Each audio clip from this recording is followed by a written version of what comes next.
we're live. It We're says it says live. excellent connection. Hey, that's a first. Actually, it was just kind of whenever I was at Oops. Nick's place that we had issues because you gotta love rural America and you know the internet that sometimes it provides. But let me put this out there on the socials for And I'm contacting everybody. all of our super fans that we live. Or basically Live, just pal. messaging them saying we're live. Oh, it feels weird going live And this early. we've gone live at 9:30 before, Yeah, have we? we have, but it just feels weird because it was like such a we had like a guaranteed time slot, and then like we've Mhm. deviated from the guaranteed time slot, so it's like it's not it's different, and I wish We're just like SmackDown time slots. We don't know when to go live. um No? yeah, I don't know if I go that far, but hello everyone, and welcome to this week's edition of the Just Us Marks Wrestling Recap Show. I am the Athletic Geek, joined on the other end of the tin can and string by Easy. Hello, Internet. How are you? Wait, I thought we were doing Arthur and Trevor today. No? No, no. Dang it. Um, and also back from hiatus is Nick. What's up? What's up? What's up, indeed? So, Yeah, yeah, we've so. got quite the show this week. So, if you've never seen this show before, this is the Just Us Marks Wrestling Recap Show. Nick and I have been watching wrestling together for about 12 years at this point. No, longer than that. Jeez, I don't know. Watching wrestling together for a Through long high time, school. all through high school, and And I'm then about to turn 30. I'm about to turn 32. Stace is in the house. And I'm at EZ at All In and Starcast. We love wrestling. We love sharing our love of pro wrestling with each and every one of you out there. However, just like each and every one of you out there, we're just fans. At the end of the day, our opinions are that of just any other fans, and we avoid insider terms because we're not insiders. We're not wrestlers. We are just marks. And we have quite a lot of ground to cover. And I have an iPad that's not wanting to cooperate right now. So Thankfully, I got mine. Oh, yeah, what are you trying to find? no, just the app is the YouTube app. When I closed it out just to go to the Oh, socials, it like is updating. So now I can't really see what okay. the people are chatting. So inform me, easy, of what they're saying. But yeah, Yeah, I got you. we had ourselves a big week, a lot of stuff that we know for sure happened, a lot of stuff that was rumor and innuendo, as Conrad would say. But first thing is first, we have prizes to give away. Uh, the number one person, I believe I see on the computer over here, he is in the house. Our number one winner who entered on Facebook, Michael Rodriguez. He is our grand prize winner with 10 points in the Da-da-da-da. Money in the Bank contest. But we had a four-way tie for second and third place, and unfortunately, it's just like I Oh, hate when we have no. that big of a tie. But we're gonna draw second and third here. We have Caleb, who entered on Facebook, Bob, who entered on Instagram, Marcel, who entered on Facebook, and Mo, who entered on Facebook. Wow, what's so funny? Did I say something funny? No, no, it's just. I feel like no matter what happens, Michelle's always runner up. It just feels so bad. She didn't enter this one. She didn't enter this one. Oh, she So didn't? yeah, I thought I she know did. she got like three second prizes in a row. But yeah. Maybe So that. Miss Maybe that's it. She Miss. wants to cash in at one point. All right. So this is for third place. Gonna look up at this awesome autograph picture of Tully Blanchard. What is that And you're wearing? Undertaker? yes, What? that's Jake Man Scout Manning and Caleb. I say second or third place? I had third place, right? You said third. Third. Caleb is third. He wins a comic book. And second is Marcel. He gets second place, so thank you all for entering. Sorry, Mo. Sorry, Bob. I do hope that you can enter our next contest, which will be for SummerSlam, and we will be doing a special giveaway with an extra prize for All Out. But let's go ahead and get Caleb's comic book drawn as third place winner. Get this stack of comic books here. I'm going to instead look at this awesome picture of Lex Luger over here. And Caleb, you have won JLA number 5, Rage of the Martian Manhunter. So that will be yours, and since I will probably be giving that to you at Cape Championship Wrestling next week. So, all right, and we'll get Marcel's comic book drawn. Is that a local show that you're going to next week? Yes. Ah, who's going to be there? Warhorse will be there, who you might remember from AEW Dynamite against Cody. And doing a special meet and greet, not wrestling, Scott Hall will be there. So, hey, yo. Hey, yo, indeed. I'm pretty excited about that.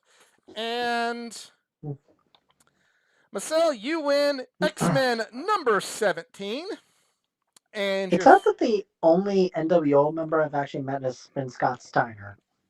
Who was there briefly. Oh, he was there for a while. He was okay. about a couple years. No, when he appeared at BCW, he was actually selling NWO shirts, and on the back it said the Genetic Freak.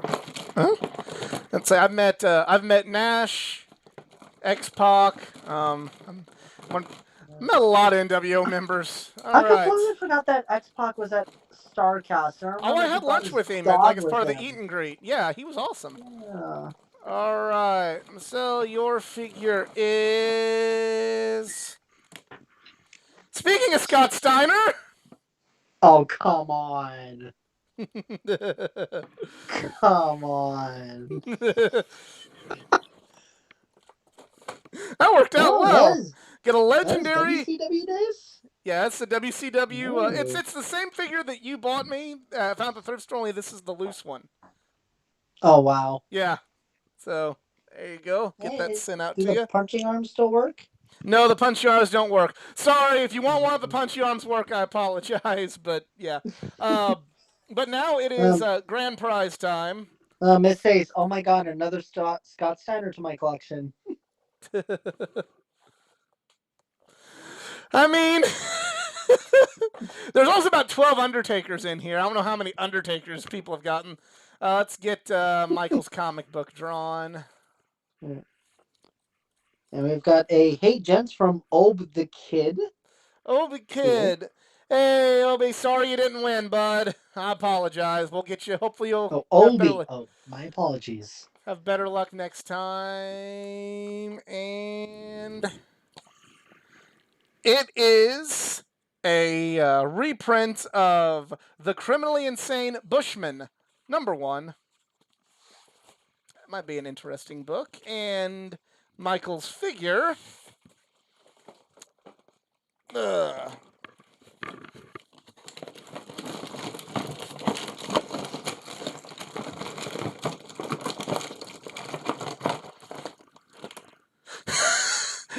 And a bit of irony for what we're going to be talking about later is a Daniel Bryan figure.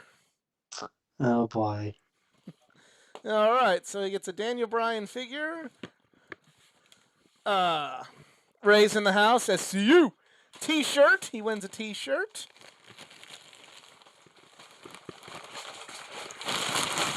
What we got here for the T-shirt? It is a... I'll set these down. I don't even know which one this is. It is a Fashion Police T-shirt. Oh, no. Yeah. What? Yep. A Fashion Police T-shirt. Oh, God. Who is this Daniel Bryan? Yeah, no, well, the figure's technically of Daniel Bryan. And we get gets a Who is DVD. this Daniel Bryan? Oh, you mean the Bryan Daniel Son, or Daniel? Actually, I it'll don't be even know Brian where I was Dan. going with that. Well, it'll be Brian Danielson, but we're getting way ahead of ourselves. DVD time is you get a DVD of classic Memphis wrestling Ooh. called The Best for Last. And you got some matches like Jerry Lawler versus Dutch Mantel. You have J.J. Dillon's debut in Memphis. You have Coco Beware versus Tommy Rogers. Got Bill Dundee and the Dream Machine versus Kevin Sullivan and Wayne Ferris, aka the Honky Tonk Man. So yeah, you got some good old school Memphis wrestling. And because you took me behind the woodshed as far as beating me in points, you get the bonus prize.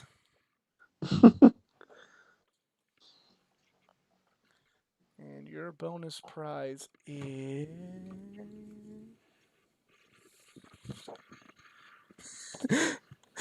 something else very timely for tonight. A Lance Hoyt autographed picture. Hi. Lance Hoyt. So when he goes by Lance Hoyt, does he say everybody lives? I don't know. No. I'm not sure. I'm Is gonna. it?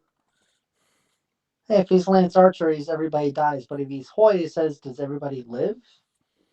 Um, No. I think he just didn't say anything as Lance Hoyt. I think he was just kind of. Funny story about. I can't play the classic dad jokes. Funny story about Lance Hoyt. I remember he at a TNA Fan Fest had no line and no one wanted to meet him, so I went and got a pity autograph from him, and now look at him. So there you go. You got the DVD, the T-shirt, the figure, the comic book. It's looking pretty good, and I'm hoping that now maybe I can follow the chat a little closer. Nick, are you still there, bud? You've been pretty quiet. I am present and accounted for. Present and accounted for. Mm-hmm. That's all anybody can ever ask for.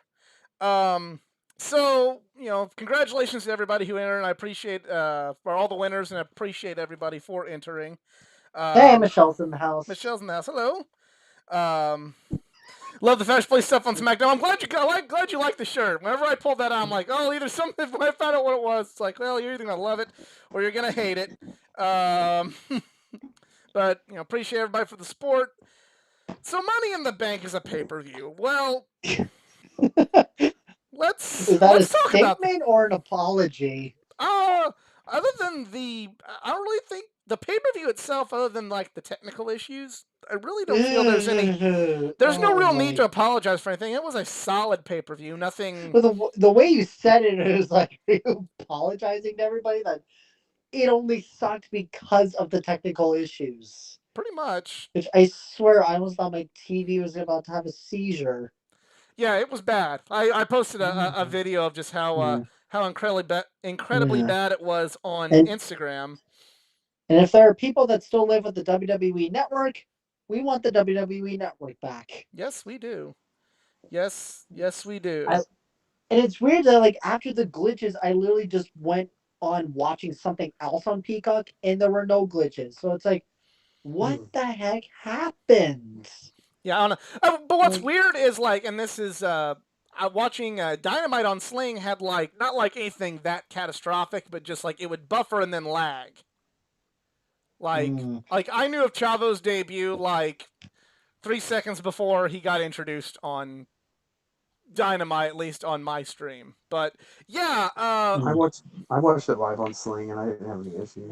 I actually tweeted out like, "Is anybody else having issues?" And I had a couple people reply, "Yeah, I'm getting some buffering." I had it on cable. I had no issues. I just don't like Spectrum. Yeah, but I have no choice. But overall, like I'd say Money in the Bank. It was a solid show. It was a fine show. I mean, I didn't think there was. Yeah, it was just fun to see like finally the full crowd again. Oh yeah. No.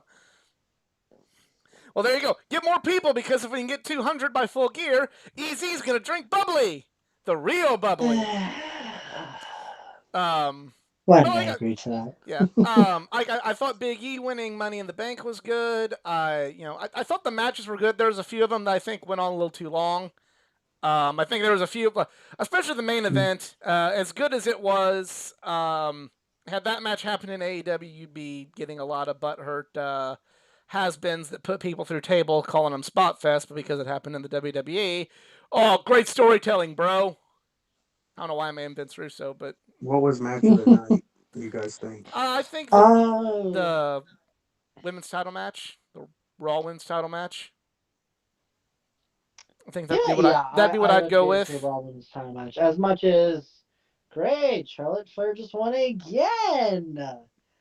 That was still a great match. We Like, I will do legitimately a thought video Nikki was gonna- of EZ drinking the bubbly. Absolutely, we will. That will be a thing that happens. I promise you of that. I thought the first half of the pay-per-view was a little rough. It was just boring. Yeah, I did think that the men's Money in the Bank, the Raw Women's title match, yes, and when the we reached Universal 200, match were absolutely. good. At that point, I literally had Money in the Bank just on background noise because I was watching a soccer game at the same time, and I saw like brief more of what was going on at Money in the Bank, and then Biggie wins it. It's like, oh wow, huh, okay, I'm okay with this. Okay, but yeah, I'm really hoping that's big things for Big E. No pun intended. I was really shocked. Like I get what they're doing with Lashley. I was just shocked that match was just like a borderline squash. I did not expect that at all. Yeah, Kofi just kind of gets screwed over a lot, but it sucks. I get 100%, and I actually agree. You know, with Lashley getting some of that viciousness back, but it really sucks that it had to be at the expense of Kofi Kingston. Right. After how he lost the championship to Lesnar, and then this, just pretty much just solidifies him as like a one-time it's like what world champion in a lot of people's eyes, I feel like.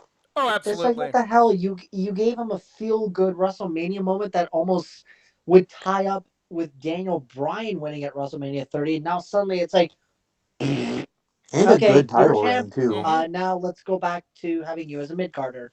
Pretty much, and then squandered that all away. First we didn't talk. We need the big news at the very end of that pay-per-view was John Cena is back. Actually, I'm on board. I was excited to see this. I want to see Cena and Roman. I think that now that Roman is on the bad side of things, now that Roman has found himself, now that Roman is arguably the best, most entertaining act in the world right now. I said arguably, so don't get too pissed off at me. But the fact that I literally turned off Money in the Bank after Reigns won, it's like, okay, great. I literally just turned off because it's like, finally, pay-per-view's over.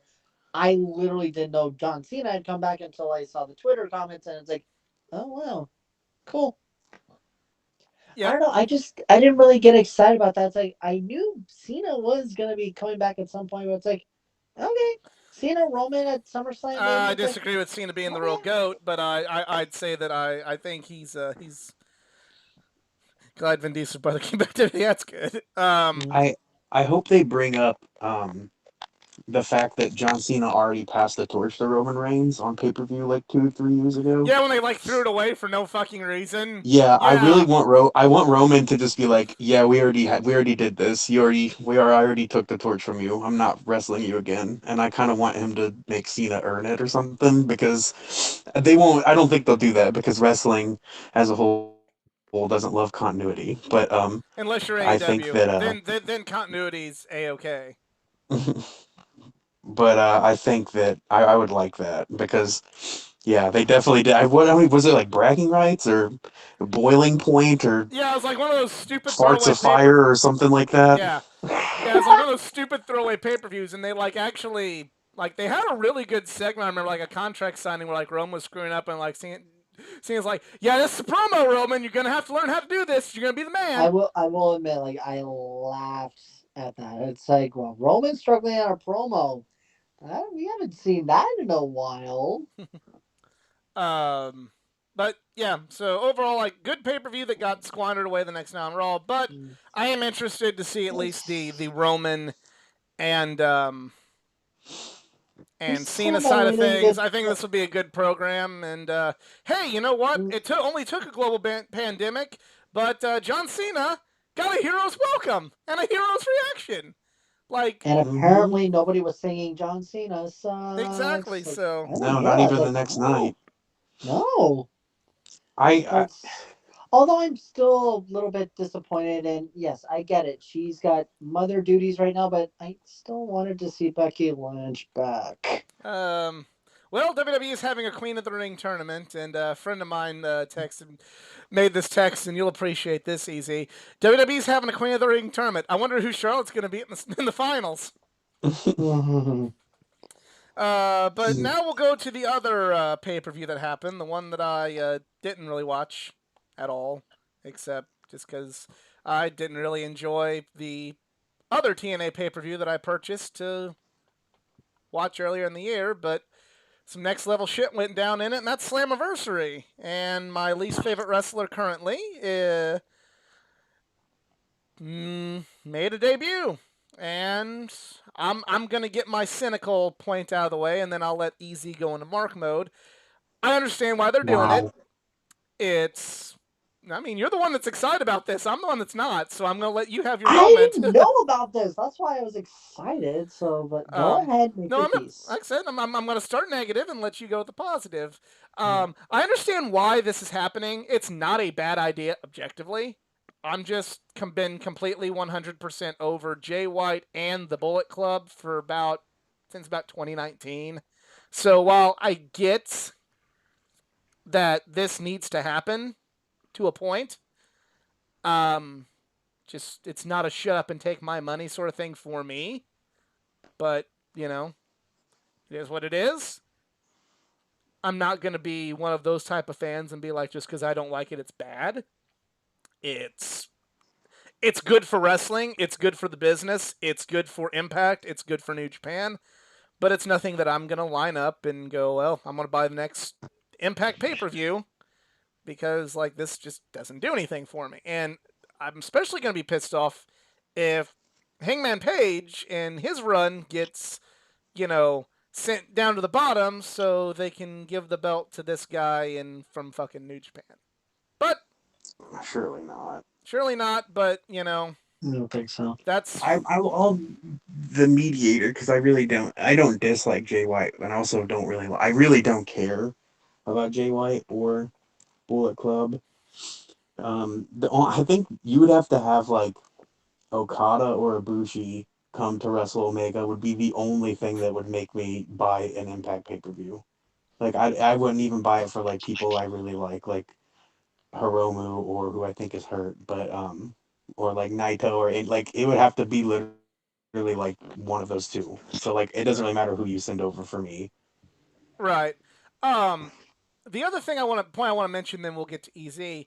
I think that this program here needs to be exclusive to Impact, at least for now. Because it's just gonna muddle things on Dynamite. Exactly. There's enough stuff going on Dynamite, including what we're going to talk about towards the end. We don't need a whole lot of more layers right now. When that clears up a bit, if you want to bring the Bullet Club to AEW, that's great. If you want to bring more New Japan guys to AEW, that's great. Do it at All Out 2022. Do it at Revolution 2023 when we kind of let some stuff play out. But right now, Impact needs the help from New Japan a whole hell of a lot more than AEW needs it. Mm-hmm. So that's Impact's weirdly a subpar version of PWG now. They just said they're a nationalized version where all of the guys go there, which is kind of cool. I like that concept. It's just I don't know, for whatever reason I can't get it. I've watched Impact a few times and it's not a bad show, but I just can't. I should like it more than That's an interesting point from Michelle. Maybe Kenny will go after Jay's belt. He might. That's the only belt in New Japan Kenny's never held. So you have a cool dynamic there. if Kenny were to try to challenge Jay, but Like, he's never held the Never belt he's before? never held the never open weight title. Wow. So I mean, like that'd be a decent story, but it's just like I don't, I don't think Jay White's a bad wrestler objectively. I just don't understand why he's fucking God on Twitter. And you know, For me, if you I feel like his time as the leader of Bullet Club is gonna come to an end. Because I just feel like, well, he was great for a while, but I just didn't think he had the star power to really keep it at the top level like Balor, Styles, Kenny, and Cody did. For him, it's like, well, it was like picking a random wrestler out of New Japan and be like, congratulations, you're the new Bullet Club leader. Happy trails. that's kind of what's happened to the Bullet Clubs. It went from like as a stable, like when they all kind of had like their a different sort of mission statement with the different leaders. You know, when Devitt started it. It Go ahead. started to get kind of lost when God, like, they became, I guess, the quote unquote the firing squad, and that honestly still could have been an epic rivalry, God and the Young Bucks, and then The for thing me, that went against that was AEW. I'm not saying that's good, bad, or indifferent, but it's like the fact that they like AEW happened and they didn't stay in New Japan to really let this play out because New Japan things take a lot longer to develop. yeah, but well, never say never. We might have something for 2022. We might. But we Um, might. but with going back to Bullet Club and Jay White, like Jay White's Bullet Club is just we're bad guys. That's it. Like we're a bad guy stable. Like that's all they are. Like when Devitt started it, it was, you know, it was him who was a gaijin in the dojo who felt like he got a raw deal and wasn't getting the right opportunities. So he decided to spit on the New Japan tradition and start Bullet Club. And then when AJ, when Devitt left and AJ took over, it was a little bit more the same. There wasn't like kind of the personal sort of grudge with New Japan that Devitt had when AJ took over, but it was just more so like, they were the evil guy Gene, and here's, at the time the best wrestler in the world who's, left his home to now come and take over New Japan. And then, when Kenny took over, it was kind of like the mission statement was kind of similar to AJ's, but it was a little bit more of Kenny betrayed himself. Kenny joining the Bullet Club was a betrayal to his own ideals because he was jealous of Ibushi. Ibushi was so far ahead of him in success, and Kenny didn't know what to do, so he joined the Bullet Club, and his original dreams of changing the world turned into dreams of, championships, money, and power. And he kind of lied to And now we himself to have get that in there. AEW. We are. That's something I actually talked about on a future watch along podcast that's going to be coming out. But it's something very funny that so many people were so mad that oh, why has Kenny got to act like this? I just wanted the New Japan Kenny back. It's like you kind of got the New Japan Kenny right now, but I digress. This actually is the New Japan Kenny we love right now. Yeah. But like for I Jay, just don't like Don Callis at this point. oh, I He's love getting Duncan. annoying. I love him for that. Whole new discussion for another day. Exactly. But Jay's Bullet Club is just kind of like they're the bad guy stable, but I'll give him credit. Like it's still a thing, and people know Jay White in the United States. People know Bullet Club. People know Kenny Omega and the Good Brothers' history with the Bullet Club. So there's meat on the bone to this program. I'm not gonna be a complete, I don't like you. I'm not going to be that type of guy, but I'm also going to say, like, am I going to buy a TNA pay-per-view to see it? Hell no. It seems like a good story after Kenny loses the championship. I think you can tell that. Vin Diesel would have to hang out with Roman and the Usos family. God. Oh, dear. Actually, wait. It is funny that Roman did have an appearance in Hobbs and Shaw, the Fast and Furious movies, which, again, I just feel like that franchise needs to stop after 8. Like, please I can't get fully invested in Fast and Furious anymore, especially after Paul Walker. I couldn't get fully invested in Fast and the Furious after like 3. So I never liked Fast and Furious. there you go. Hot take: the Marks do not like Fast and the Furious. But anyway, Am I really the only one that does? I actually like Hobbs and Shaw probably the most out of all of them. I like I have the least to do with cars. I don't care about cars. Moving on, is anything else you want to add about this moment and what you think So, it means going forward, since you're kind of for more me- excited about it? Yeah. So for me, like this was crazy because Slammiversary was basically throwing in so many debuts and returns. Like we had no way, no way, no way. I don't know. We had Thunder Rosa back in Impact, and Who's also all 6 elite hours now, ago, officially signed. officially. Woo! And also, I just saw 6 hours ago, AEW officially said Thunder Rosa's all elite. Fuck yeah. And somebody joked on Twitter saying, "Now Britt Baker can't tell her she doesn't work here." Yeah. And also, Hardcore Country. Yes, it is back. Mickey James back on Impact. I love that. And then we also had Chelsea Green coming back.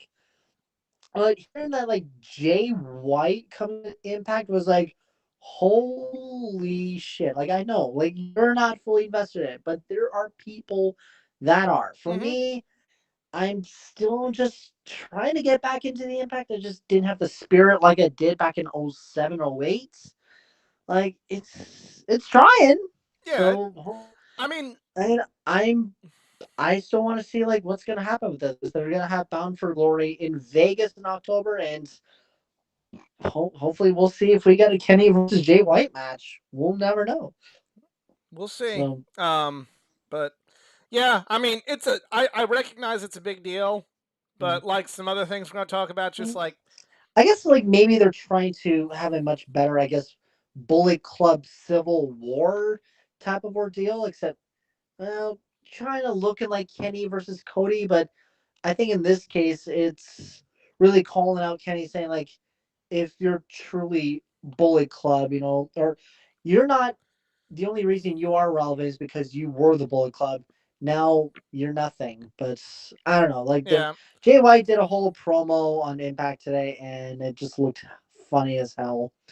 So, but I'm still curious what they're gonna go with this. Now, I did say like a few days ago that like I'd love to see Jay White in AEW. Now it's like let's just put on the brakes a little bit. I'll be willing to wait till this gets settled in, and maybe we will finally have a real Forbidden Door opening of New Japan and AEW.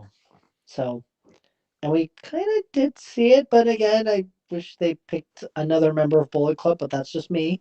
We'll talk about that Exactly. shortly, because it is now time to light the fuse and bring the boom. Are we gonna not talk about Raw We're not going to at talk all? about Raw. No. Oh man. Nikki Cross is women's champion, and that's kind of neat. That Raw looked. I mean, it's happy. I'm glad to see Raw having fans again, but it's like.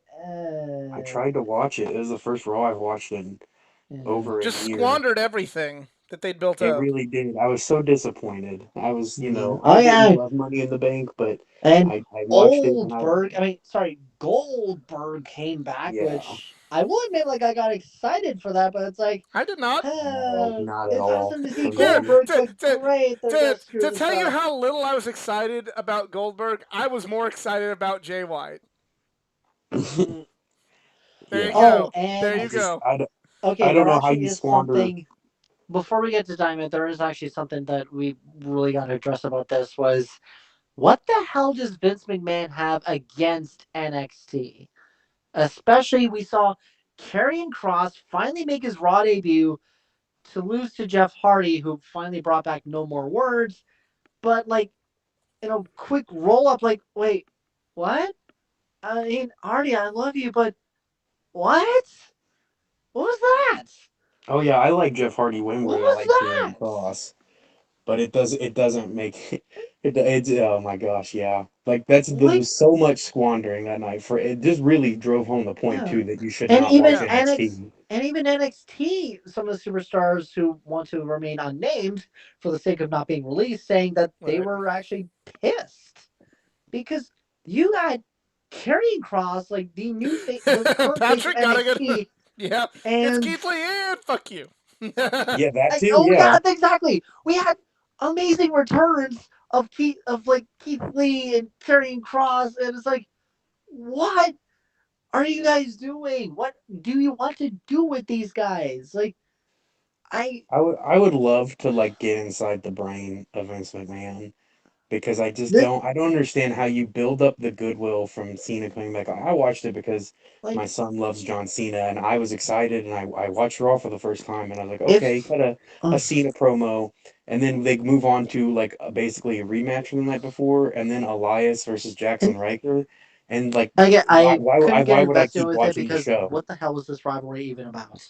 Yeah, like well, you just killed like I just watched off and on after that. Like I Yeah, oh, this is just a good reminder of why I haven't watched Raw in a year, right after you yeah. did the thing to bring me back. And if I were Triple H, like I would actually be extremely furious with Vince because it's like you just brought in again one of the scariest people out of NXT, only to lose 2 minutes to Jeff Hardy, and then apparently it was to send a message. Okay, my first question: What's the what message? message? Yeah, what's the fucking Like, You message? what's the this is a little purpose? un spirit of the show This is because they're why, talking like, I'm backstage. legitimately this crazy enough to say NXT should be its own wrestling brand away from WWE. Literally, how can How is it gonna how can we? survive? Do you think this is Vince McMahon like punishing quote unquote NXT for For losing to what? AEW? I mean, Oh, maybe. come on. I Like, That. is can't that think of all an any other excuse? I Because, mean, I reason. okay, can see wait a it. minute. I So see he, that logic. I don't know if that's yes or no, but I mean, I get what I can okay, kind of see that logic there. That's what I okay, so mean, then because as here's an the thing. So outside observer, why would you do this? Like it makes no so sense to anybody but Vince. if there are WWE marks who say, "Oh, AEW should stop pissing over, like having WWE live rent free in their heads," it's like, okay, so why would Vince be punishing NXT for losing to AEW? It seems like we live rent free in their heads because they messed up on the ratings. Why, if Yeah. if the WWE crap that we put up with should matter to AEW, then why does WWE give a damn about what we're doing? Literally, just focus on you.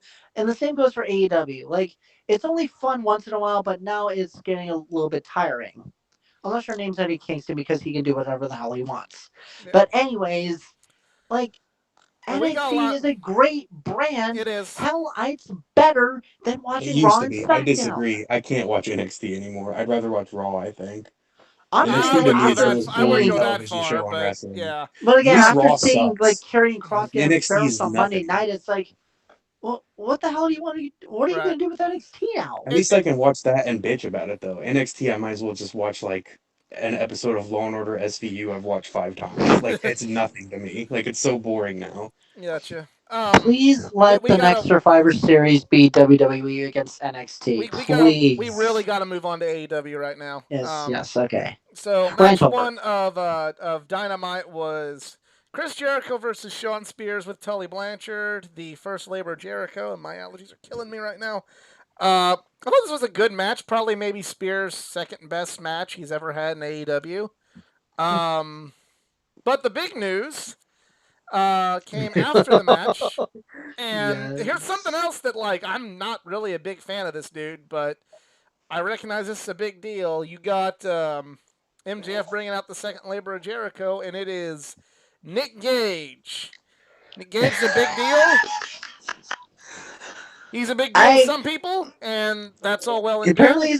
he's a big deal to the independent scene, and apparently everybody on Twitter was like, "Holy shit, what?" Yeah, I'm with you, Geek. I don't we've watched Nick Gage together, like wrestle, our local guys. I do not like Nick Gage. I don't like him at I all. don't like I do, I like Is he basically hardcore the matches. anti Eddie Kingston? Or He's just the anti good wrestler. But he's hey, he yeah, better not I be listening to us. okay. He wants to go spend more. What's he gonna do? Go to jail again? Like beat us up? I don't know what. Like, he better not be listening to us. But he's I think that this is pretty cool though. I think Okay, it's a Patrick just hit the nail on the head. People who are idiots are way fucking into Nick Gage. MDK all fucking day. Sir, this is Wendy's. Mm, Patrick, you win today. one Patrick thing and that Nick have won today with these anti-good wrestler. Yeah, that's kind of true. But he one don't. thing I've that this made never me question though I've is never seen Nick Gage fight, but I've heard stories about him. So when I heard Nick Gage, I was like, "Wait, what?" Like um this is I just like when like Jericho brought out Jeff Cobb and was like, "What?" I got similar vibes. And the one thing I do like about this is since it's not just going to be Pinnacle people, the door is open to a lot more like cool surprises, ones that I might be mhm. into I'm excited for 3 through I'm for the 5. you know labors of Jericho. But I mean, I'm into this I'm actually. not going to get I don't excited like about. him. I'm not going to be excited about Nick Gage. However, there is one thing Nick Gage is kind of doing right now that I am excited about. He's doing this like kind of grassroots sort of feud with Matt Cardona. That's So cool. I like that. I like everything I've seen from that too. yeah. One Um, thing this made me question, like really just as like a fan and just thinking about it. So Jericho's first thing was he couldn't use a chair, but Sean Spears could, and the second one is a no disqualification fight. My first thought was like, why is this not? Why can Jericho use weapons in this match? Why, if you really want to stack the deck, guys, can just make this like a Nick Gage can have a gun and you are tied with your hands behind your back match. Like I don't understand. It kind of like this is an easier challenge. yeah. Like, is the fifth challenge just gonna be like the opposite? Like, you have to beat Tully Blanchard, but he's already like strapped to the ground and pinned. You just have to walk up to him. Good luck, Jericho. Oh god. But if I can just On fire remove tonight. that thought from my brain, I do think this is a good use of Nick Gage because while I don't like deathmatch wrestling, I like hardcore wrestling. I liked the main Yes. event that we'll get into. Um, Nick Gage overdoes it a lot, Oh and I yeah. don't think that his matches are um, Mhm. particularly good. But I think that I'm interested. I'm definitely interested to see how this match goes. I'm not saying he can't have. I Um, think Jericho could bring him to a uh, good hardcore I match. think I just realized I think I, we will I finally get our very first North Carolina in Charlotte next week. no, they need to, If he that needs to go. No, happens. they don't need to do North Carolina. He needs to like hype it up like he's going to, and then go North Dakota. Or South I Carolina. Yeah, agree. You don't want a big cheer. you don't want That's true. cheers. But no, I understand the hype. You know, I know people who like Nick Gage that are pumped. That's cool. Much like Jay White, like I'm not like just so into my own world that I'm gonna say that this is a bad idea. I'm gonna say I'm not as pumped up about it as that section of the audience is. Um, But are and you also if you intrigued? watch, if you watch a Glory Pro show from February of 2020, where Nick Gage wrestled KLD, who has actually been on the podcast, you will see a very, very, very drunk me with my give a fuck completely off, flipping Nick Gage off and yelling, "Fuck you, you suck! Fuck you, you suck! You're a piece of shit, Gage! Fuck you, Nick Gage! Fuck you, Gage!" on a regular basis, right in his face, and I'm apparently lived to tell about it. That was a good match, though. I guess now that you say that, I Now, enjoyed that match. But what's the story that he literally died in the ring for 6 minutes? just That watch I the Dark didn't Side of the catch. Ring Watch Dark Side of episode. the Ring.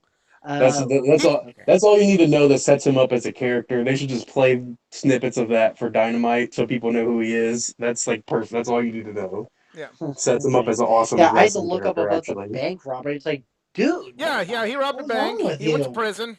Yeah, It makes him an interesting, especially in this role. Like it makes him an interesting character, even though that's Yeah, we his were real just saying life. like what goes on inside the Like mind of Vince McMahon. I want to know what the hell's inside Nick Gage's brain. a lot of drugs at that point. Yeah, That's yeah. not a joke, but like for real, that's Patrick what was it at the is. show too. Good point. Like I don't know. I just like I'm not into the whole like motherfucking yeah. I'm gonna fucking kill everybody. I'm motherfucking Nick fucking goddamn motherfucking Cage. I'm gonna fucking kick your ass and I'm gonna fucking rape you. 'Cause that's what I'm gonna do. 'Cause I'm fucking Nick fucking Cage. 'Cause that's what I do. 'Cause I'm bad motherfucking MDK. Like that's I just described Nick Gage's character right there. Everything I said is something that Nick Gage said. It's very like Juggalo Championship Wrestling. Very. Jesus God, no. The day the Juggalos come back to professional wrestling and be like, They're no. in professional wrestling. I don't think they ever Okay, left. fine. Mainstream professional wrestling, please. No. I'm gonna bring up. I hate to put him over because I think he's a piece of shit human being. But you bring up the Juggalos and you bring up ICP. There's one good quote from Jim Cornette that rings true. I don't listen to the ICP. I listen to music. And that is Jim Cornette's peak as a human being right there. Like Jim I hope Cornette that's doesn't the get character. I don't mind ICP. Like some of their songs that are a little bit goofy. There are just the 1 and 2 songs I actually do like from them. All right. That's Yep. really it. Let's get off of that tangent because we got to talk about Doc Gallows versus the Elite Hunter Frankie Kazarian. This was a good little match. It was okay. Yeah. Well, honestly, I thought it was kind of boring, but It's just kind of a They TV didn't match. really It is invest what it in this is. because it's like, okay, I feel like if Kazarian's like trying to be like the elite hunter and he's trying to go after every member of the elite, it's like, well, we feels have pretty this fast. rivalry between Kenny and Hangman going on. You really want to get involved? Maybe you and Kenny can have a match first, and then we go to Hangman. But okay, Yeah, I'll still watch a fight. Like it wasn't a bad match. It was just kind of there. It was what it was. They have a backstage. They have a backstage segment after this with Brian Cage. Where's CD been, by the way? Is he injured or just? He's time doing his off? backtage role. Like man's 51, 51 yeah, years yeah. old. So Okay, sure enough. Brian Cage still, Team Taz turned on him, so they're gonna keep that program going, which is interesting. I like Brian Cage. That's another one of the, people give me I shit. always enjoy Team Taz on the program, no matter who. I like. Yeah, the whole I thing, very underrated. for sure. I I'm really glad like they're that doing whole some act. I love time that for whole a thing. feud. Wheeler, Utah with Orange Cassidy versus Darby Allin. The match was just kind of but the real story was Sting and Orange Cassidy having the greatest holy shit moment in wrestling history, Oh my God. including slow motion chest pound. I thought this was fucking great. Love it. And you know how I just kind of brought up something that was fun that Jim Cornette did? I bet he probably he might have ripped his hair out after seeing Sting of all people go along with Orange Cassidy, and I'm fucking here for it. I'm As fucking much here as I for it. loved that, I just thought the Sting Orange Cassidy, that was way too violent for television. Like, jeez, That's guys. true. I mean, they gotta. Come on. They got kids watching this shit. Yeah, and I'd be asking, why the hell do we have kids watching this shit? Yeah, no, that's just too much. God, come on, TNT, get your censorship together. Match 3, Nyla Rose versus Britt Baker, Dr. Britt Baker, DMD. DMD. This was actually a great match. This was good. This is a really damn fine match. Mm-hmm. Really was shocked by the ending. I did not expect Nyla Rose to tap. So, now that a lot of people were being very critical of Britt Baker's title run, and saying like, oh, it's a failure, this, that, and the other, and well, maybe it didn't have the hot start that like everybody was thinking when it came to like at least her chasing the title. I think this has definitely established Britt as a champion if she can make Nyla tap out. So, yeah, big things for the Doctor on the way. Nobody, again, I'm not trying to say somebody should do this, but has nobody thought of maybe trying to bite on Baker's fingers if they're stuck in your hand, if they're stuck in your mouth? Or does she really have it like wired? You can't. The whole thing is she's like paralyzing your jaw. That's like the whole point of like those claw moves. Is like it's okay. I don't know. Every time, I see like those wrestlers, she's touching the nerve where like it hurts so bad you can't really do nothing. Huh. Okay. Yeah. I don't know. I never thought it was like if someone's like trying to do like those claw moves, or it's like has nobody thought of just really just biting their fingers off, or even before she like tries to attempt at it, they try to bite her finger off. But that's just me. But, Yeah, Patrick, that's very true with Hiromu. mm. Um, got a good press conference segment with Santana and Ortiz and FTR. Oof. It was weirdly cut and paste. I thought, like, I don't know, Yeah, there was some Yeah. weird like cuts the in words it. were good, but like it was heavily edited. I was Editing like, was like, what the hell? Yeah, then we have an in-ring segment with Andrade El Idolo. Oh boy. Like I think I was way too happy about hearing this. it was an all right segment. I like kind of the back and forth with Andrade and Pac, but Oh, yeah, I just like one more. the Just big one more thing with the Nyla and Baker match. I did love that they were both trying to go full Eddie Guerrero on each other yeah on the title belt. It's like that was funny. that was a good spot. But the big thing to take away from this segment is Chavo Guerrero has been introduced as the executive consultant to Andrade El Idolo. So Ooh, Chavo Chavo. is going to be the Mr. Perfect to Andrade's Ric Flair, it seems. And I kind of like Andrade building up like a posse, yeah, like an entourage, not necessarily yeah, like another wrestling group, but he just I would like the idea of him having like 5 or 6 just like managers basically, and he has this douchey Huh? entourage with him all the time, and I honestly see it's that. not a stable, but it's like he just has this big What's group of people following him, and what's I think Spanish? What's that would be Spanish kind of for cool. entourage? I don't know, it sounds like I a don't. French word Michelle, please anyway. tell us in the comments. I think Theo was supposed to be in Sorry. Chavo's spot. Maybe that could very well be true. Who was? He says I think Theo was supposed to be in Chavo's Hmm. spot, but I mean, But Chavo's a good fit for that kind of. He can even he Honestly. can be the manager that gets hit and takes the right, bumps and all that kind of stuff. And Also, um, basically, just like when he was on ECW. pretty much. Too soon. Yeah, no, I mean it's pretty much like he could Or be a good basically, any time he he could be a fought Rey manager that takes the Mysterio. bumps, or like if again when you have the multi-man matches, you can Chavo can slot help. him in there. You can slot him in there. Chavo can take the fall. You keep Andrade strong, and Chavo kind of underrated. He's a smart guy. You put some young guys in there with Chavo, and they're Hmm. gonna learn. There's Sequido. Okay, there we go. So I'm that's sure gonna he's a be the name wrestling of Andrade's new encyclopedia. group. Sequido. Sequido. Okay, Sequido. I hope I Okay. said it right. that's a cool name. Yeah. Um, Uh, the Spanish have amazing words.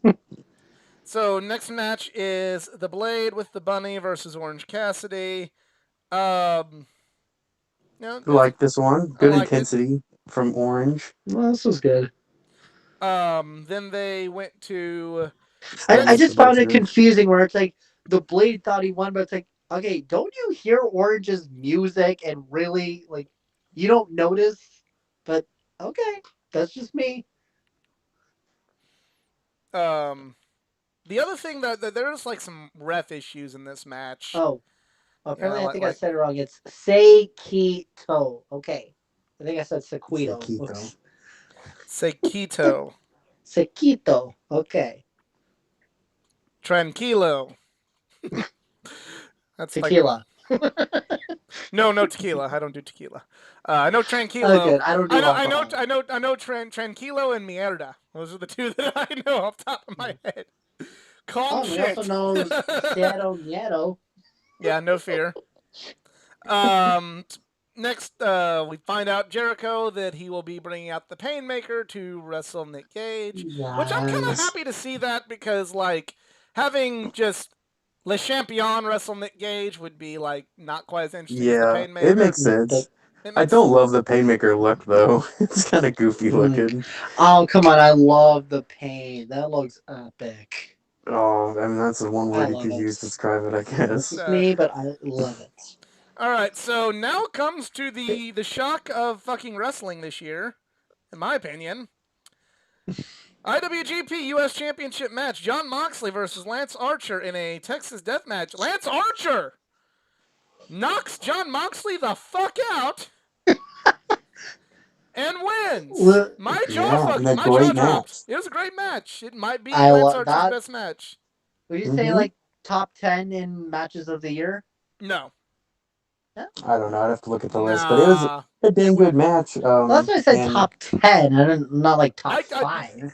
it's not in my top 10. And that's not knocking Moxley or Archer. It was a great match, but I don't think the matches that I kind of have in my top 10 like are there've not been a lot of matches. good matches this year, to be honest. Yeah, like So already. it's not on the Okay. list. If I had to go top 10 off the top of my head, I know it's like Britt and Rosa, you got Shingo and Jeff Cobb, you got Ciampa and Kenny Walter, Phoenix. you got Kenny Phoenix, you got the three-way at Sacrifice. No, not Sacrifice. At Full Gear with Cassidy and Pac and Kenny. I loved that match. You got Moxley and Kingston versus the Young Bucks. You've got Shingo and Hiroshi Tanahashi. You've got Was Jungle Bianca. Boy versus Dax this year, or Cash, whoever it was? Was it? I don't think it was. If it was, it's definitely in there. You've got Daniel Bryan, Roman Reigns. You've got Bianca Belair and Sasha Banks. Got a lot. Drew McIntyre, Goldberg. Yeah. That's just right up there. So you've got like a lot of matches that are one that I know. Like I'm not trying to be the hipster, but like one that happened just kind of recently that I thought was a fairly good match was Naomichi Marufuji and Keiji Muto in Noah, and like I thought that was really good. So I don't mean that like as a knock on the match. I'm just saying it's like kind of those matches are on the proverbial whole nother level. So, but it was still a damn fine match, and it was still And something then that I. And then we heard who Lance Archer was going to fight next week for the IWGP United States Championship. Who wants to Can't begin remember. this? Before I go full mark about I'm it. nothing You to can say. go I full. don't care. Okay, we're gonna do the opposite because you can go full mark. I'm gonna kind of That's tell fine. you what this actually is that we're gonna see. All right. So next week, because we saw a brief camera glimpse of him, and then the entire internet went, "Hang on, who was that? He was wearing a Bullet Club shirt. What the hell was that?" Next week is going to be Lance Archer against Hikilo from the Hikuleo. Bullet Club. Or Hikuleo. Hileo. Okay, sorry. And this is shocking because it's like, okay, now we officially, okay, other than Kenta's appearance, we got another member of Bullet Club wanting to come after the IWGP Championship. And especially that this is the brother of Tama Tonga. So, like, I'm excited for next week. I know you guys could care less because it's just another weird attempt on trying to finally bring in everyone in Bullet Club to I don't even view it as AEW. that. No, I don't even view it that New way. Japan guy.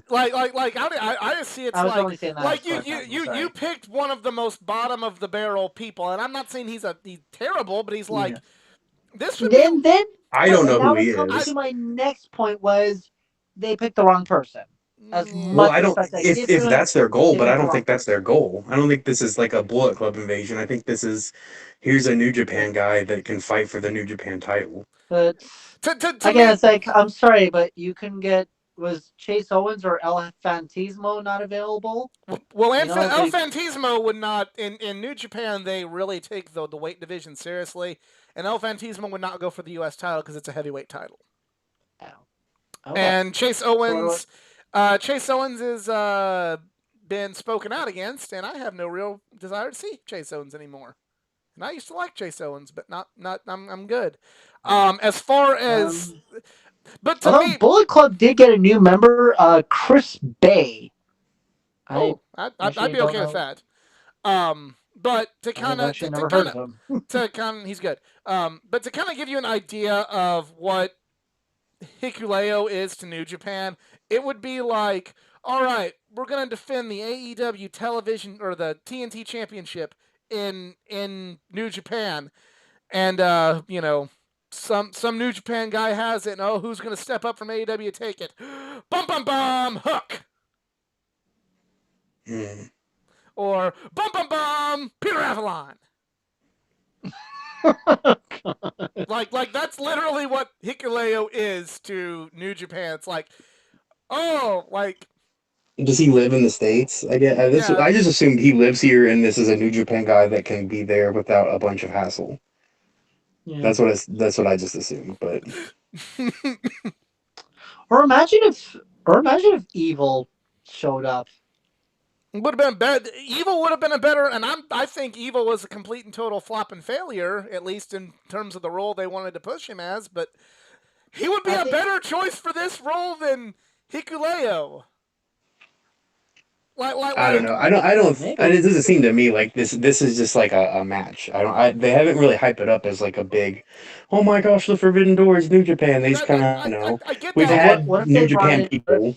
What I if we get got that, Bad but Luck but Fale? New Japan always hypes it up like getting a title shot's a big deal, and you really gotta like jump through some hoops, and you really gotta prove your worth to get a title shot, and then it's just like that to me flies in the face of a lot of stuff that in any promotion that New Japan does, and that's hype up that hey, you know, this isn't WWE where Johnny Jobber's gonna get a title shot because whatever, like. I don't know. That just kind of rubs me the wrong way. I can get maybe the actual logistics of why they're doing it, but to me, rather than just have Hikuleo there, then how about you just don't have a match? Rather than bastardizing the integrity of the story, just don't have a match. Let's see. That's a little easier. So I He's think we have tall. a YouTube comment that officially beats the Patrick comment. Forbidden doors have been open except for WWE versus NXT.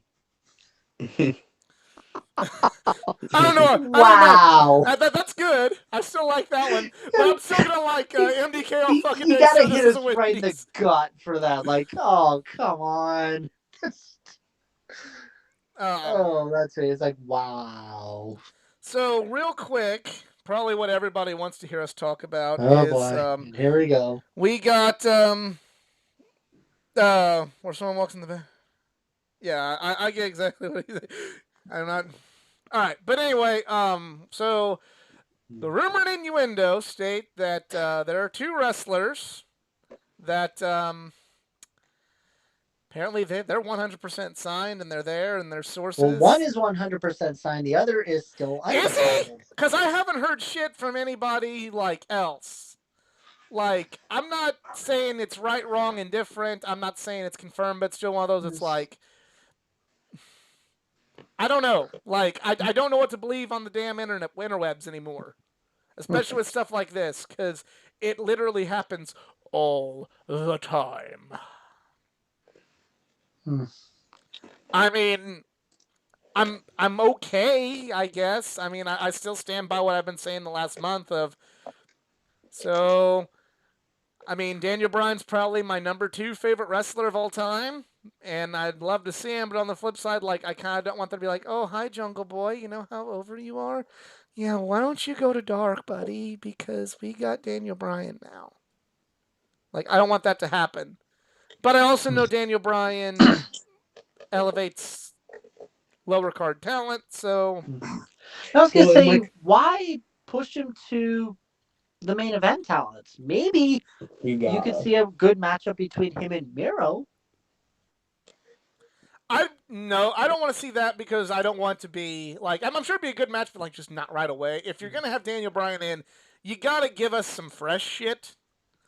Mm-hmm. You gotta give us something that we couldn't have maybe seen on fucking Raw or SmackDown in the last 4 years. He needs a. I want either of the people that might be coming in. I want them to get like a meaty like grudge match blood feud type of feud, not like a title picture feud. Yeah. That's what they need. So the rumor debut again. This is the rumor debut. I see is they want him for AEW Grand Slam at Arthur Ashe Stadium, which Right. seems logical and makes sense. You know, I a wrestling event held in a tennis stadium for the very first time. I do want to point this out. If Daniel Bryan, there'll be Bryan Danielson, is signed by AEW, you know what AEW has, and they're going to apparently have him debut at Arthur Ashe Stadium for that big show, their first New York show. You know what they can do? They can have vignettes and interviews and sit down interviews with Daniel Bryan and vignettes of him Yes. training and hype up Thank you for saying that. what his mission is in AEW instead of just, "Hi, I'm Bryan Danielson. I wish to wrestle here now. I'm going to have awkward promos and nobody's going to know what my goals are. And then in 6 months, they're going to figure it the fuck out." No, what they can do is they can have JR do something he's actually fucking good at. Sit down interviews. Commentate. No, he's not good at that. I got a better idea. Bryan Danielson, the reason he wants to go to AEW is to turn everybody vegan.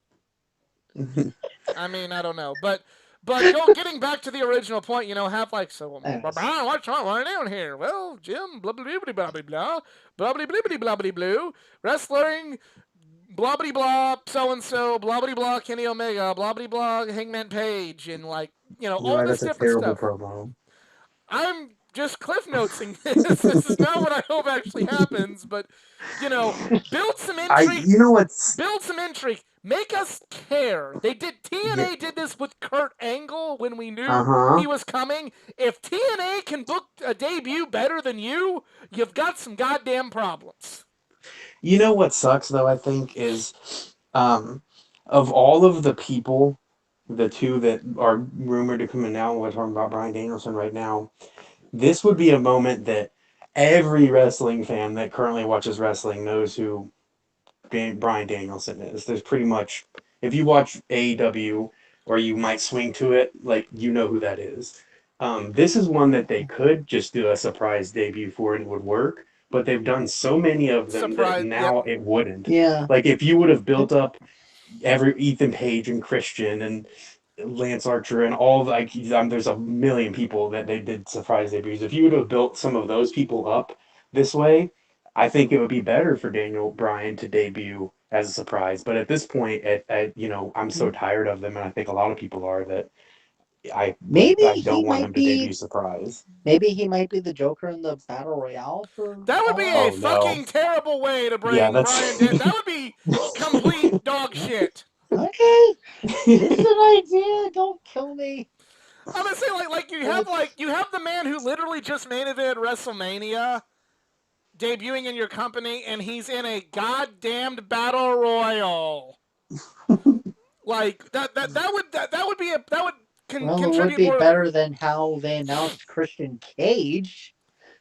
I think I would rather them just come out and say this is Bryan Danielson than him debut as the Joker. Yeah, because I mean it's like, hey, we need somebody to fill a spot. Like, that's, this, you gotta make it. If this is true that he's signed and you're gonna hype up and you're gonna have him, this has got to seem like a big deal. And I hate to say this, but the Joker's never felt like a big deal.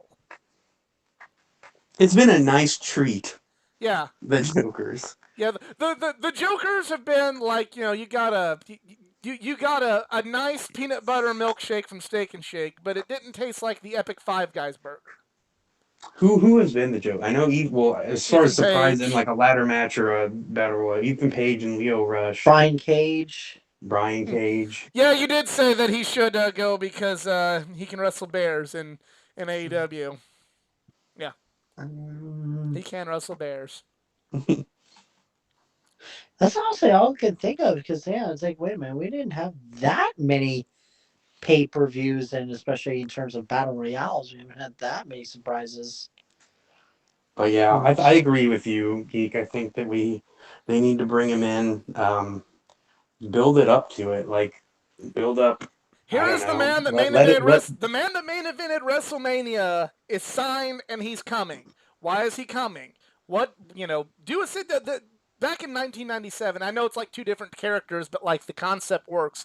They did like 4 weeks of just interviewing Mankind and talking about his career and what his goals were, and it was good stuff. And Mick Foley credits that with like him actually really turning a corner in his career. Give us that. Like, you don't have to get deep in like the story, but just give us like 4 weeks. Give him 3 minutes of talking about his career on Dynamite, each week building up to Arthur Ashe. And then...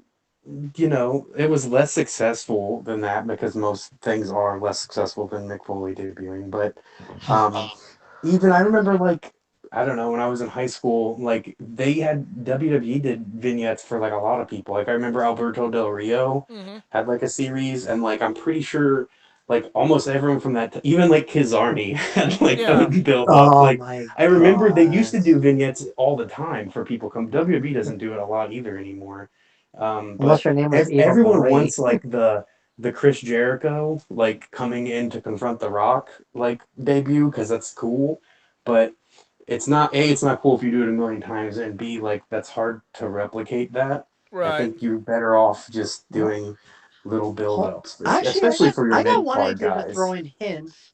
What if he had a vignette of just like an animated dragon just flying everywhere, and he's got like the stars and stripes on there because it's the American dragon that can only mean Brian Danielson, but you don't really For say it. Jake You just Long. say, I don't know, like the dragon is coming. I don't know. There's something to throw out there.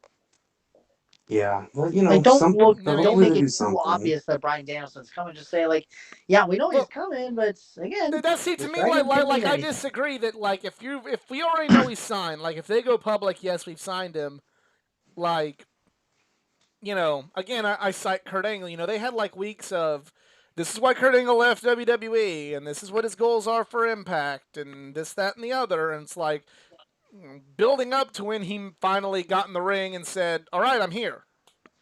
Hmm. And then he had that confrontation with Joe, and there you go. Like, do that with Brian. I made it at WrestleMania, but I wasn't blah blah blah, and this is that, and And you they can they have tried to. someone react to those even. Like you can have someone react like, "Oh, I'm tired of whatever people coming in, thinking that they are going to take a spot. Like have a program that can build up as Yeah, those vignettes are airing, and then he comes in fresh. Like before he even comes out, like we know his first night he's going to be wrestling Ricky Starks or something like that. Like right. you can build up to the match instead of just build up to the pop. Like Yeah, because he's gonna get a pop. Everything like if it gets leaked that he is signed, you gotta hype up into that. Here's another example. Everybody knew Thanos was gonna come, but it's still there was a build up for when eventually we got Thanos. hmm There you go. The rumor and innuendo is also that CM Punk is gonna be there. I mean, if it doesn't get leaked that he's signed like completely, you gotta do it all out. I don't know. I don't know. Like, again, I'm gonna, putting my objective hat on. Like, I get that this is a big fucking deal, but I just really, I don't see the upside to Punk as much as Brian.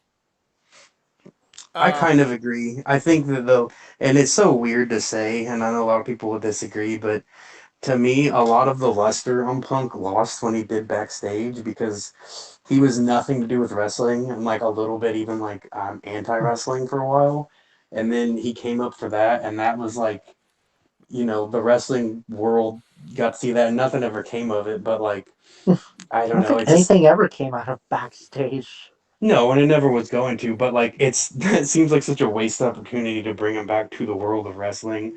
And he'll get a big reaction and I tend to agree with Geek that like a lot of I've soured on CM Punk since I was younger and but when he was on top, but every time I go back to watch Punk matches, I oh yeah, he's remember great. why I like him so much. Is pro like he's really really good and like I'm sure if I'm there or if I'm watching it, like whatever, if he comes out, like I'm gonna freak out and I'm gonna enjoy it and love it. And but Mhm. stepping away from that, I do agree. I don't know.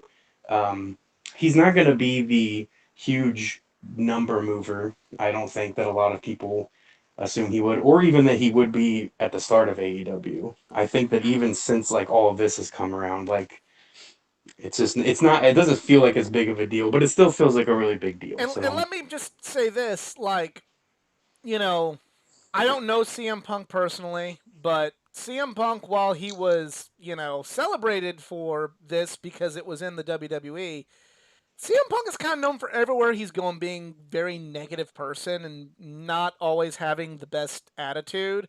I mean, granted, sometimes it was used to tough love to toughen people up and bring them up, but sometimes you would, especially after listening to some of Kevin Steen's interviews about how Punk talked to him and treated him backstage in Ring of Honor, kept him from having a job in Ring of Honor. It's like, you know, I don't want to say locker room cancer, but you know, he's kind of been consistently the same way his whole Maybe like career. locker room awkwardness. No, he's been kind of consistently the same way his whole career, and when he was the voice of the voiceless and saying fuck Vince McMahon and being an asshole to people in WWE, of course we're gonna love it because it's WWE and fuck them and you suck and everything. But what's gonna happen whenever they say like, okay, Punk, we want you to wrestle Jungle Boy, and he goes, yeah, no, that's beneath me. Like, no, not doing that, and I'm gonna be a dick about it. Mm-hmm. You know, we don't know. and we That's don't know. conjecture. That's but conjecture, but I will say this much, and this is where I feel like I have a little bit of a point to this. And you're right, that is conjecture. You don't know. Punk might be like, fuck yeah, Jungle Boy, let's go. But you never know. I became less of a CM Punk fan after watching his WWE release DVD where he point blank said that he was supposed to work with Daniel Bryan at WrestleMania 27 and just said, no, that's beneath me. Do I see what Punk was saying? Yeah, but would that match have been cut off the WrestleMania card like the Sheamus match was? Probably not. Probably not. So yeah, and I think Punk is kind of right there at that time in Daniel Bryan's career. But I get what you're saying too. It's not like a good look to politics. It's not a good look for somebody going into a locker room where, granted, we don't know. It could be toxic as fuck back there. We're not there.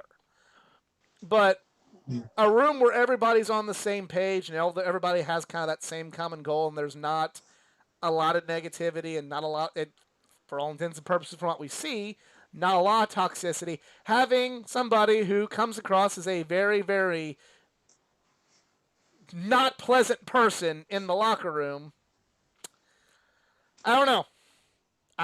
You know what I think a good solution might be, and it's something that a lot of people complain about, myself included, in WWE, because the way it's used is annoying.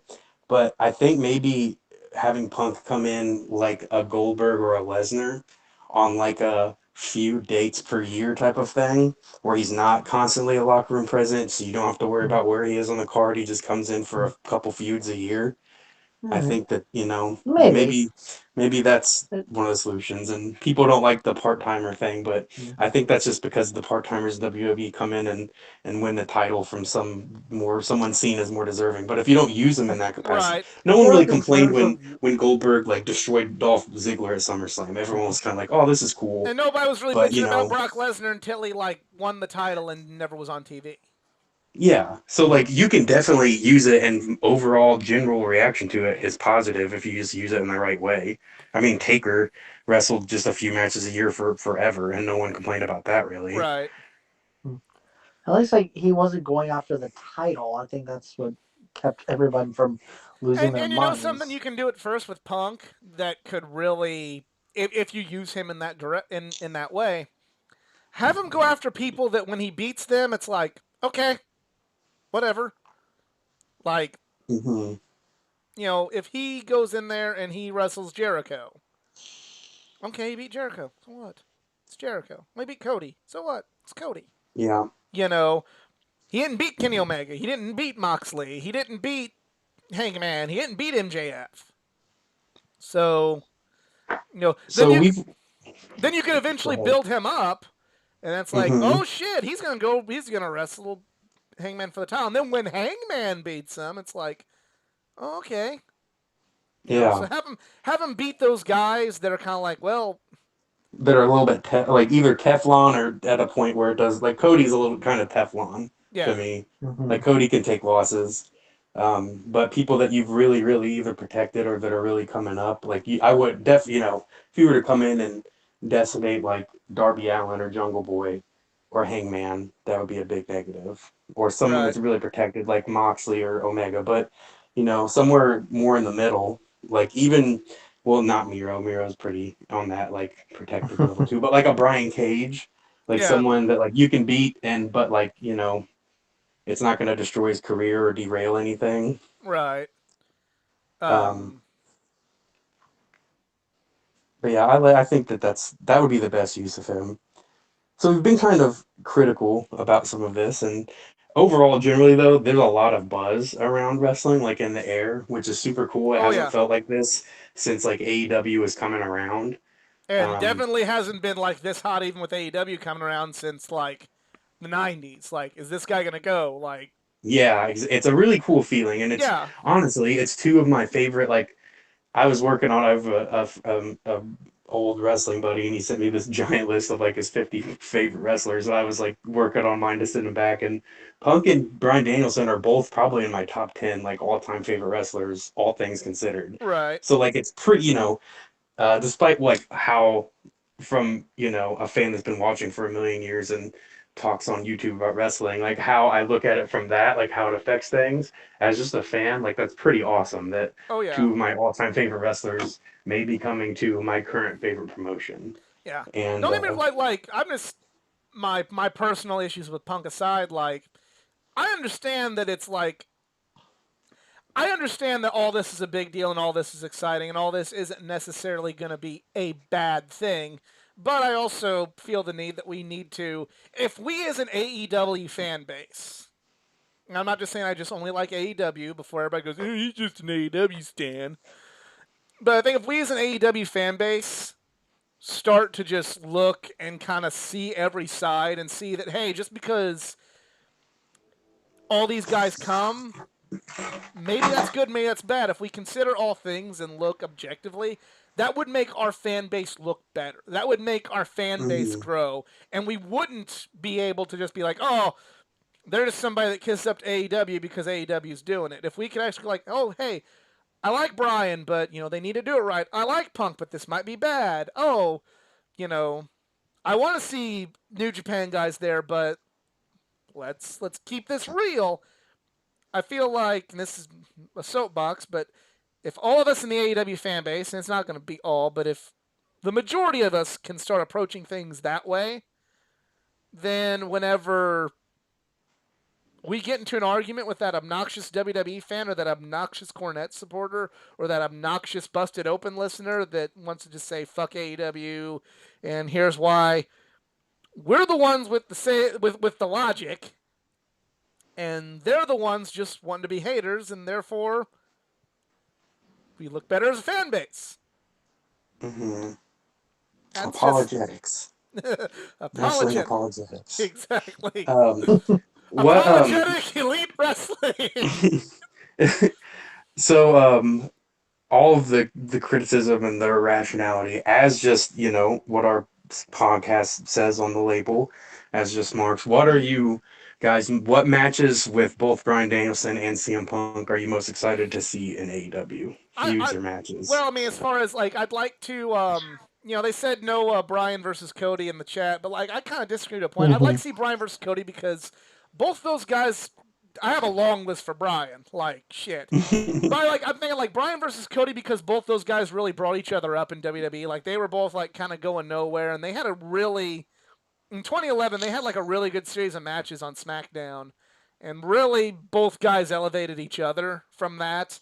So I'd like to see kind of now that they're both like grizzled veterans and been kind of on top in respective areas. I'd like to kind of see what dynamic that would bring. Same thing with Bryan and Kenny. I mean, I've seen their PWG match, Hmm. which was good wrestling, but a lot of comedy.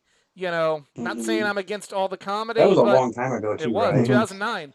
Um, Yeah, where it that's a actually, that's a different Kenny and a different Bryan yeah, Danielson. exactly. So I'd like to see that happen. But then, for some things that have never ever been seen before, at least to my knowledge, that I'd like to see. I want to see Bryan. I want to see Bryan Danielson versus Brian Cage because I know how well Bryan works with Mhm. bigger guys. I want to see Oh yeah.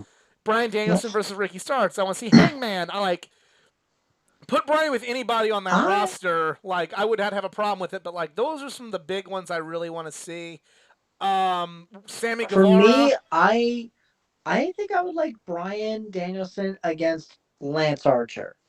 I think Yeah. that Yeah. there could actually be something Yeah, another interesting big out of guy that. there. Yeah, Bryan And Danielson versus Lesnar is one of my favorite matches, like Oh of all yeah, that was time. great. and now And so, yeah, any of those if big guys. if Punk joins AEW, again, this is potential.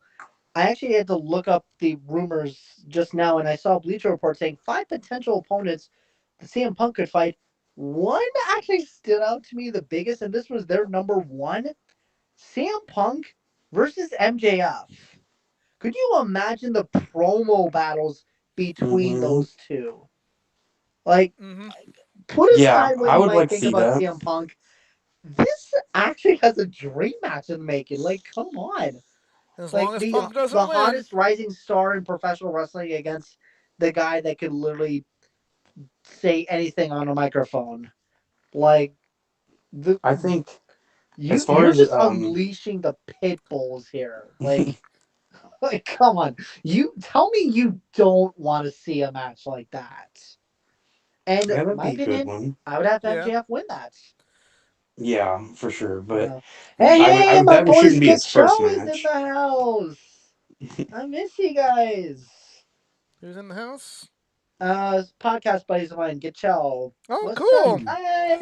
Same nice. member sending it. They're Yeah, fuck yeah, that'd be cool. they're members of the Podcast Wrestling Federation, BWF. um, For but for Danielson, I think my Brian top Danielson, ones would be Angelico. eh, We'll see. I CM would Punk want could let's do. Jungle go. Boy. I don't know. Brian Nelson also with any combination of the Lucha Bros. Yeah, Lucha Bros. Ooh. I would like to see him against Pac, which I'm sure they've wrestled before, but um, current Pac and current Brian Danielson, I think would be great. I think Jungle Boy versus Brian Danielson would be an awesome match, and one that maybe not. I don't know. I think he's just such a good, smooth wrestler Wait, that I think that match would be incredible. Is what? Scorpio Wait, wait, Sky. wait. Brian Danielson versus House Hardy. Not one particular House Hardy. Uh, The entire House Hardy. Except this one Uh, is better than the Christian Cage feud because we have already seen Matt Hardy versus Christian Cage I love Matt 10 Hardy, million and I times. like I don't want to see him wrestle anymore unless I, it's I liked his match with Christian, but I don't know if I I want to didn't see like. I him think wrestle with the Daniel rivalry has Bryan. already lived up to its hype way before both these guys came into AEW. I Like Brian Danielson versus Scorpio Sky. Oh. Now, see, that one's one Yeah. like I wouldn't mind seeing it again. Kind of going back to the Cody and the Kenny and the Pac and all that. But it's one of those, you know. I mean, do we really need to see him and Harold? No one gets the Harold Yes. joke. Yes, we do need to see that. Oh god, sorry. I think that would just be an I'll send you. incredible match. I think I'll him and send you a Pac link. might be the best. All right. I think Lucha Pac and Bros. Daniel Bryan might be a top 5 like potential matches they could do. Period in the company. Yeah. So I But mean, there's a lot of Punk for me is Darby. I want to see Punk and Darby at some Punk and point down the Darby and line. Ooh. Punk Would be a MJF, great Punk Kenny. match. Those are the three you got to get out of Punk. But Punk, yeah, Darby, Kenny, and who was the second one? Punk and MJF. And yeah, Mhm. yeah, I agree. I think those are probably the three. So yeah, that Actually, is. oh god, imagine like Brian Danielson against MJF is like, oh boy, here we go. Yeah. I just really hope he comes back with the final countdown. Yeah. Uh, Make it happen, you As much as cowards. I love the final countdown, I like Ride of the Valkyries too. Or I like it too, but it's you got to do. I Yeah. also like don't want Punk to come to the cult of personality. I actually like if they could somehow get the Killswitch Engage song. I don't think WWE owns that. No, unfortunately, I like that think song let it better. come WWE out. owns If you're the gonna get copyright. CM Punk, see if you can buy the rights to his AFI music from Ring of Honor. Mm. But yeah, They have to do the final countdown. yeah, Though, you gotta for do me. Final Countdown because he's not Daniel Bryan anymore. But the right, Valkyries was I mean, Daniel final Bryan's theme. countdown kind of seems like it might happen. I mean, some of the other superstars they've been just using regular music like Moxley, Did you Jungle I watch? mean, Boy. he's Did going you nuts watch with the it. He video just I sent randomly you? bought a Pixie song for Orange Cassidy. Yeah. Did you watch the video I sent you about with how epic that entrance is in old Ring of Honor with Brian Danielson and the Final Countdown and how 1,200 fans in the Manhattan Center were into it and sing the one line of the song and everything. Now imagine 10,000 fans getting to do that. Just They need to saying. do 10,000 some kind fists of in the air. countdown, like a Jericho like countdown Yeah. leading up in his little promos too. to where there's a countdown and then there's a final countdown in New York when he comes out, Yeah. and then they play the Jeez. final countdown. Yes. And really, nobody got the 10,000 fists in the air reference. Nobody's a Disturbed fan. Oh wow. I like Guess I'm Disturbed, down. but I I guess didn't I'm pick down up with on the it. sickness. I am a little down with the sickness right now, but we've been going for an hour and a half because there's a lot to talk about. Shit. Yeah. But we want to thank everybody for tuning in and hanging out with us. Appreciate all the love and support, and appreciate you guys checking out and hanging out and talking wrestling with us. To the prize winners, I'll try and get your prizes out, if not this week, next week. Especially Michael, who is the proud owner of a classic autograph picture of the new IWGP United States Champion, as well as a potentially new AEW signee and an old WWE Tag Team T-shirt. But thank you everybody for entering. Thank you everybody, and I just got the error message, so I guess we're getting ready to be kicked off. But if you enjoyed, please get a like, share, subscribe for more content, not just from the world of pro wrestling, but from the world of gaming, anime, comic books, all things geek culture. Follow me on social media, Facebook.com/AthleticGeekA9, Twitter @Athletic_Geek89, Instagram @AthleticGeekA9. I'm on Patreon if you'd like to help this channel out financially. Check out the Geeking Out podcast. My guest this week was your Canadian hero, Sean Vincent. And check out Collection Comic of the Week. Captain America July is lapping up. Nick has no social media, but sometime he will get it. Easy, what's your Twitter handle? Guys, find me at Eric Zarins on Twitter, and shout out once again to the Podcast Wrestling Federation. Gattel, you know what I'm talking about. All right, for Easy and Nick, I'm the Athletic Geek. We're just Marks, and we're out. Have a good one.